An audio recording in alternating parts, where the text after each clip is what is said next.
사랑하는 성도 여러분, 교회 공동체가 하나님 앞에서 올바른 길을 걸어가는 모습은 어떠한 모습입니까?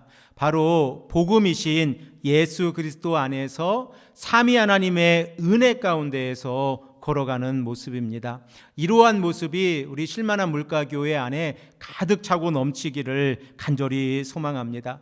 우리가 사도 요한이 보낸 요한 1서의 말씀을 함께 생각을 해보고 있는데, 지속적으로 제가 말씀을 드리는 내용은 지금 1세기 말에 에베소 지역에 있는 이 교회들 가운데에서 사도 바울이 복음을 위해서 세운 이 에베소 지역의 교회들이 영지주의라고 하는 잘못된 가르침으로 인하여 교회가 하나님의 말씀을 잊어버리고 곧 구원이신 예수 그리스도의 복음을 잊어버리고 거짓 교사들에 의해서 교회가 파괴되어져 가고 있었다는 사실입니다. 그러면 우리가 에베소 교회를 생각해 보면 어떠한 모습입니까? 우리 이 시간에 에베소서 4장 13절의 말씀을 펴놓으시고 함께 말씀을 생각해 보겠습니다.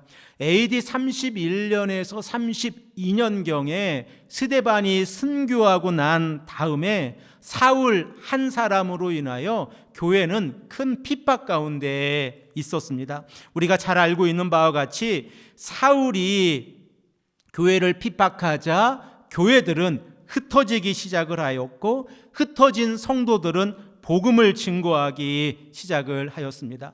그러나 사울도 지속적으로 복음을 믿는 자들을 찾아가서 핍박을 하고 있었는데, 사울이 예수 그리스도를 믿는 자들을 핍박하기 위해서 다메섹으로 가는 길 위에서 예수님을 만났습니다. 하늘에서 들려온 이 음성, 나는 내가 박해하는 예수라 라고 하는 이 음성으로 인하여 사울은 예수 그리스도를 핍박하는 자에서 예수 그리스도를 증거하는 삶으로 바뀌었다는 사실을 우리가 너무나도 잘 알고 있습니다. 사울은 지금까지 자신의 삶 가운데에서 유대식 이름으로 사용했던 사울이라고 하는 이름을 더 이상 사용하지 않고 로마식 이름의 바울이라고 하는 이름을 사용하면서 이방인들의 전도자로 자칭하면서 복음을 증거하기 시작을 하였습니다. 바로 이 바울이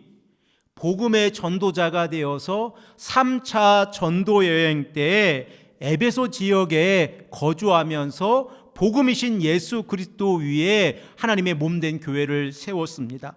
바울은 회당에서 그리고 두란노 서원에서 에베소 지역에서 3년이라는 시간을 보내면서 그 땅 위에 하나님의 아들 예수 그리스도의 복음을 증거하였습니다. 이렇게 세워진 하나님의 몸된 교회 가운데에서 이 에베소 지역이라고 하는 이 특수한 상황 가운데에서 여러 가지 혼합 종교들이 들어오고 그리고 잘못된 지식들이 들어왔을 때에 그 에베소 교회는 흔들리게 되어졌고, 그리고 바울은 감옥에 갇혀 있는 상황 가운데에서도 에베소 교회를 사랑하는 마음으로 에베소 교회에 편지를 보내고 그리고 그 교회를 세워가고 있었습니다. 사도 바울이 에베소 교회를 세울 때에 에베소서의 중심적인 핵심적인 메시지가 무엇입니까? 바로 삼위 하나님의 사역 가운데에서 에베소 교회가 세워져 간다고 하는 사실입니다. 혼합 종교와 세속적인 학문들이 에베소 지역에 널리 퍼져 있었을 때에 바울이 원하는 것은 삼위 하나님의 능력 안에서 교회가 세워져 가고 그리스도 중심의 교회가 되어져서 하나님의 사랑을 실천하며 나아가는 것입니다. 이렇게 나아갈 때 교회는 어떠한 모습으로 변하게 되어집니까? 바울은 에베소 교회가 하나님의 비밀을 깨닫고 유대인과 이방인이 하나가 되어져서 성숙한 그리스도인으로 성장해 가기를 원하고 있었습니다. 그러므로 하나님의 몸된 교회가 에클레시아, 세상으로부터 부르심을 받아서 하나님 앞에 나와 예배드리며 나아갈 때에 그 공동체에는 네 가지 특징이 나타나게 되어지는데, 그 첫 번째 특징은 거룩함이 교회 공동체 안에 나타나게 되어지고, 두 번째 특징은 교회 공동체가 거룩함으로 나아갈 때에 성령과 동행하는 삶을 살아가게 되어지고, 그리고 세 번째로 가정과 사회가 하나가 되어져서 올바른 관계를 유지하게 되어지고, 마지막 네 번째로 그리스도의 사람으로 이 땅을 변혁시키고 복음을 증거하는 삶을 살아가게 되어집니다.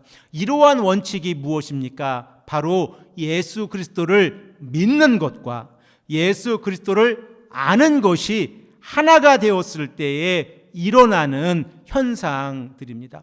그런데 사도 바울이 자신의 목숨까지 내어놓고 복음을 증거한 이 에베소 지역의 이 교회들이 사도 바울의 순교 이후에 40여 년의 시간이 지나지도 않았는데 영지주의라고 하는 잘못된 가르침으로 인하여 그 교회 안에 문제가 일어나고 있었던 것입니다. 사도 바울은 자신의 순교를 앞두고 있었을 때에 에베소 지역에 편지를 보내면서 그리스도를 믿는 것과 아는 것이 얼마나 소중한지를 우리에게 말씀하고 있는데, 13절 14절의 말씀을 보면 그리스도를 믿는 것과 아는 것에서 벗어나면 어떠한 어려움이 다가오는지를 말씀하고 있습니다. 이 말씀을 우리가 다 함께 읽겠습니다. 다 찾으셨으면 에베소서 4장 13절 14절의 말씀입니다. 우리가 다 하나님의 아들을 믿는 것과 아는 일에 하나가 되어 온전한 사람을 이루어 그리스도의 장성한 분량이 충만한 데까지 이르리니, 이는 우리가 이제부터 어린아이가 되지 아니하여 사람의 속임수와 간사한 유혹에 빠져 온갖 교훈의 풍조에 밀려 요동하지 않게 하려 함이라. 아멘. 사도 바울이 에베소 교회에 편지를 보내면서 그리스도를 믿는 것과 그리스도를 아는 것이 하나가 되었을 때에 그 교회 공동체는 성장하게 되어지고 더 이상 어린아이와 같이 아니하여서 잘못된 속임수에 빠지지 않게 될 것이다 라고 말씀을 하고 있습니다.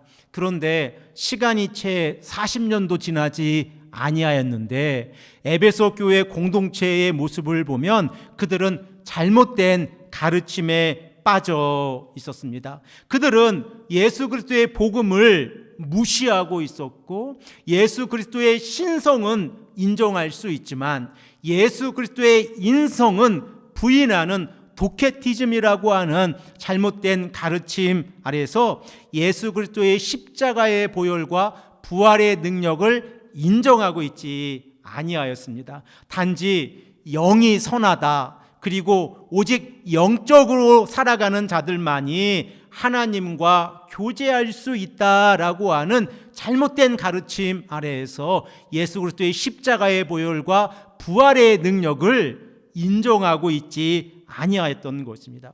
그러므로 사도 요한이 사도 바울이 세운 이 에베소 교회를 사랑하면서 자신이 직접 듣고 자신이 직접 보고 자신이 직접 만져본 복음에 관하여 전파하고 있는데, 오늘 본문 말씀에 들어와서 사도 요한은 복음의 중요성, 그리고 이 공동체가 하나님과 올바른 사귐을 가졌을 때에 그 공동체가 누릴 수 있는 은혜에 관하여 우리에게 말씀하고 있습니다. 우리 다시 본문으로 돌아오셔서 1장 7절의 말씀을 한 목소리로 읽겠습니다. 그가 빛 가운데 계신 것 같이 우리도 빛 가운데 행하면 우리가 서로 사귐이 있고 그 아들 예수의 피가 우리를 모든 죄에서 깨끗하게 하실 것이요. 아멘. 사도 요한은 이미 1장 5절의 말씀에서 하나님은 빛이시다 라고 말씀을 하고 있습니다. 그리고 1장 7절의 말씀에서 그 빛이신 하나님께 우리를 초청하고 있는 것입니다. 그러므로 성도가 빛 가운데에서 행하시는 하나님의 은혜에 함께 동참하고 그리고 함께 사귐을 얻게 되어지면 그 은혜가 주어지는데, 그 은혜가 바로 예수 그리스도의 십자가의 능력의 은혜라고 우리에게 말씀을 하고 있습니다. 우리들은 지난 시간에 코이노니아, 하나님과 사귐에 관한 세 가지 특징을 우리가 정리를 해 보았습니다. 그 첫 번째 특징이 무엇입니까? 참된 사귐, 하나님과 참된 코이노니아가 이루어졌을 때에 하나님과 공통된 관심과 목표를 가지게 되어진다는 것입니다. 그리고 두 번째로 하나님과 친밀한 관계 속에서 살아가게 되어지고, 그리고 세 번째로 하나님을 신뢰하는 삶을 살아가게 되어지는 것입니다. 이것이 하나님과 참된 사귐의 결과입니다. 그러면 이러한 사귐 가운데서 살아가는 성도들에게 하나님께서 어떠한 은혜를 허락해 주십니까? 바로 예수 그리스도의 십자가의 보혈의 은혜를 우리에게 허락해 주십니다. 오늘 본문 말씀에서 우리에게 말씀하고 계신 것처럼 예수 그리스도의 십자가의 보혈을 통하여 우리가 깨끗함을 얻을 수 있다라고 사도 요한은 우리에게 말씀을 하고 있습니다. 이 내용을 우리가 생각을 해보면 당시 1세기 말에 이 에베소 지역 가운데에서 영지주의자들이 주장하는 내용과 정반대의 내용이었습니다. 영지주의자들은 어떠한 내용을 주장하고 있었습니까? 특별한 지식을 가지고 있는 자들만이 하나님의 신성한 본질을 깨달아서 하나님과 사귐을 누릴 수 있다라고 주장을 하면서 예수 그리스도의 십자가의 보혈과 부활의 능력을 인정하고 있지 아니하였습니다. 그러나 사도 요한은 복음을 올바르게 깨닫지 못한 영지주의자들을 향하여 하나님과 진정한 사귐을 나누고 있는 자들이 아니다라고 선포하면서 그들은 예수 그리스도의 십자가의 보혈을 부인함으로 인하여 결과적으로 그 은혜의 능력을 받을 수 없는 자들이다라고 선포하고 있는 것입니다. 특별히 사도 요한이 오늘 본문 말씀에서 예수 그리스도의 십자가의 보혈이 주는 그 의미에 관하여 우리에게 말씀하고 있는데, 그 의미가 무엇입니까? 우리의 죄를 깨끗하게 해 주실 것이다 라고 말씀하고 있는 것입니다. 사도 요한이 기록한 요한복음을 포함한 모든 서신서를 우리가 생각을 해보면 깨끗하게 하다라고 하는 카사리조라고 하는 헬라어 동사인데, 이 동사를 단지 요한 1서 1장 7절과 9절에서만 사용을 합니다. 이 카사리조라고 하는 이 헬라어 동사는 공간복음에서는 아주 많이 사용이 되어지는 이 단어입니다. 그런데 사도 요한은 이 단어를 요한 1서 1장 7절에서 9절에서만 사용을 하고 있습니다. 그러면 공간복음에서 이 깨끗하게 하다라고 하는 이 동사가 사용이 되어질 때에 그 의미는 무엇입니까? 우리 이 시간에 마가복음 1장 41절의 말씀을 찾아 놓으시고 함께 말씀을 생각해 보겠습니다. 마가복음 1장 41절의 말씀을 우리가 생각을 해보면 악성 전염병으로 추정이 되어지는 나병 환자가 예수님께 나아옵니다. 예수님께 나온 이 나병 환자는 한 가지 믿음을 가지고 있었는데, 만일 예수님께서 원하신다고 하면 자신이 깨끗함을 얻을 수 있다라고 하는 믿음을 가지고 있었습니다. 요세푸스가 기록한 유대 고대사라고 하는 이 역사책을 보면 당시의 나병 환자들은 공동체 밖으로 추방이 되었습니다. 그들은 가족과 함께 살 수가 없었고 심지어 죽은 시체와 같다라고 하는 취급을 받고 있었습니다. 그런데 예수님께서 공동체 밖으로 나가셨고, 그리고 이 나병 환자가 예수님께 나와서 어떻게 이야기합니까? 만일 예수님께서 원하신다고 하면 나를 깨끗하게 하실 것입니다 라고 하는 간절한 메시지를 가지고 예수님께 은혜를 구하고 있습니다. 이 나병 환자는 하나님의 아들 예수 그리스도를 향한 믿음을 가지고 있었습니다. 그리고 이 믿음을 가지고 있었을 때에 예수님께서 나병 환자에게 어떻게 말씀하십니까? 우리 본문을 다 찾으셨으면 41절, 42절의 말씀을 읽겠습니다. 예수께서 불쌍히 여기사 손을 내밀어 그에게 대시며 이르시되 내가 원하노니 깨끗함을 받으라 하시니 곧 나병이 그 사람에게서 떠나가고 깨끗하여 진지라. 아멘. 마가가 이 사건을 기록하면서 또한 예수님께서 이 나병 환자에게 말씀하실 때에 그를 불쌍히 여기시고 또한 그를 깨끗하게 하셨다는 이 의미는 단지 예수님의 능력이 이 나병 환자에게 흘러 나아갔다는 것만을 의미하지 않습니다. 이 나병 환자는 깨끗함을 받았을 뿐만 아니라 예수님이 누구이신가를 바라보게 되어졌고 예수님의 삶에 관심을 가지게 되어졌고 그리고 그는 아마도 예수 그리스도의 십자가의 사건과 부활의 능력을 지켜보고 복음을 증거하는 자의 삶을 살아갔을 것입니다. 이렇게 깨끗함이라고 하는 이 의미는 속량이라고 하는 의미와 연결이 되어져 있습니다. 에베소서 1장의 말씀을 우리가 한번 펴보겠습니다. 에베소서 1장의 말씀을 보면 삼위 하나님의 사역에 관하여 우리에게 말씀을 하고 있습니다. 이 삼위 하나님의 사역 가운데에서 하나님께서 예정하시고 하나님께서 선택해 주셨을 때에 예수 그리스도의 십자가의 보혈을 통하여 우리에게 주어진 은혜가 속량의 은혜입니다. 그리고 성령을 통하여 우리를 인치시고 보증해 주신다라고 사도 바울은 우리에게 말씀하고 있는데 에베소서 1장 7절의 말씀에서 사도 바울이 말씀하고 있는 속량의 의미를 우리가 잠시 생각해 보겠습니다. 속량이라고 하는 이 명사는 구약 성경에서 매우 다양한 의미에서 사용이 되어지고 신약 성경에서는 예수 그리스도의 십자가의 보혈에 집중해서 사용이 되어지는 단어입니다.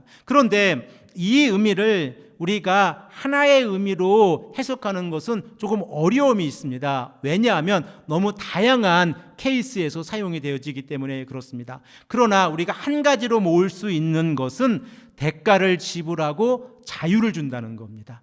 만일 어떠한 사람이 가정 안에서 경제적인 문제로 인하여 또는 다른 문제로 인하여 노예로 팔려가게 되었습니다. 그러면 그 가정 안에서 자신의 가족을 다시 데려오기 위해서 어떻게 해야 합니까? 그 노예의 값을 지불하고 자신의 가족을 데려와야 합니다. 이러한 경우 성경은 그에게 자유를 허락해 주는데 구약 성경에서 이러한 의미를 속량이라고 하는 의미로 사용을 하고 있습니다. 그리고 이 의미가 신약 성경에서 사용이 되어질 때에 예수님께서 우리의 죄값을 대신 십자가 위에서 지불하시고 우리의 죄를 용서해 주시고 그리고 부활하신 예수님께서 그 사실을 믿는 자들을 의롭게 하심으로 인하여 우리가 하나님의 나라를 상속받게 해 주셨다고 하셨을 때에 이 속량의 은혜가 우리에게 주어지는 것입니다.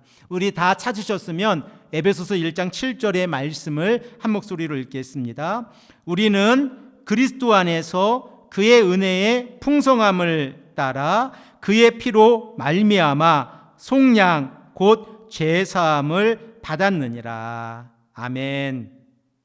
사도 바울이 속량이라는 단어를 어떤 단어와 동일시하고 있습니까? 죄사함이라는 단어와 동일시하고 있습니다. 그러므로 우리가 예수 그리스도 안에서 죄사함을 받았다는 것은 속량함을 얻은 것이고 속량함을 얻었다고 하는 것은 예수 그리스도의 십자가의 은혜를 통하여 죄 용서함을 받았다는 사실입니다. 이 사실을 사도 요한은 우리에게 깨끗함을 얻었다라고 말씀하고 있습니다. 우리들은 이 땅을 살아가면서 여러 가지 모양으로 죄를 짓습니다. 우리가 죄를 짓는 모습을 성경을 기준으로 해서 죄의 종류를 생각해 보면 5가지의 이 죄의 종류로 나누어서 생각을 해 볼 수 있습니다. 그 첫 번째 죄의 종류는 하나님의 의로움으로부터 벗어난 죄입니다. 에베소서 2장 1절, 요한일서 3장 4절의 말씀을 통하여 우리가 생각해 볼 수 있습니다. 두 번째는 하나님을 대항하는 죄입니다. 로마서 5장 15절의 말씀을 통하여 우리가 생각해 볼 수 있습니다. 세 번째는 하나님께서 정하신 법규에서 벗어난 행동을 통하여 죄를 짓는 모습입니다. 로마서 2장 23절의 말씀을 통하여 생각해 볼 수 있습니다. 네 번째는 하나님 앞에서 신앙심이 없이 경건하지 않게 살아가면서 죄를 짓는 모습입니다. 로마서 1장 18절의 말씀을 통하여 생각해 볼 수 있습니다. 다섯 번째는 하나님 앞에서 올바른 행동으로, 곧 올바른 의의 기준으로 살아가지 못하면서 죄를 짓는 모습입니다. 이 또한 로마서 1장 18절의 말씀을 통하여 생각을 해 볼 수 있습니다. 이렇게 다섯 가지 죄를 지으며 나아갈 때에 우리들은 하나님 앞에서 의로운 자라 일컬음을 받을 수 없고 하나님의 백성으로 인정을 받을 수가 없습니다. 그 결과 죄의 종노릇을 하게 되어지고 영원한 생명을 얻지 못합니다. 그러나 예수 그리스도의 십자가의 보혈, 곧 속량의 은혜가 우리에게 주어졌을 때에 하나님의 은혜는 우리에게 아무런 대가도 요구하지 아니하시고 우리를 의롭게 하신다라고 성경은 우리에게 말씀하고 있습니다.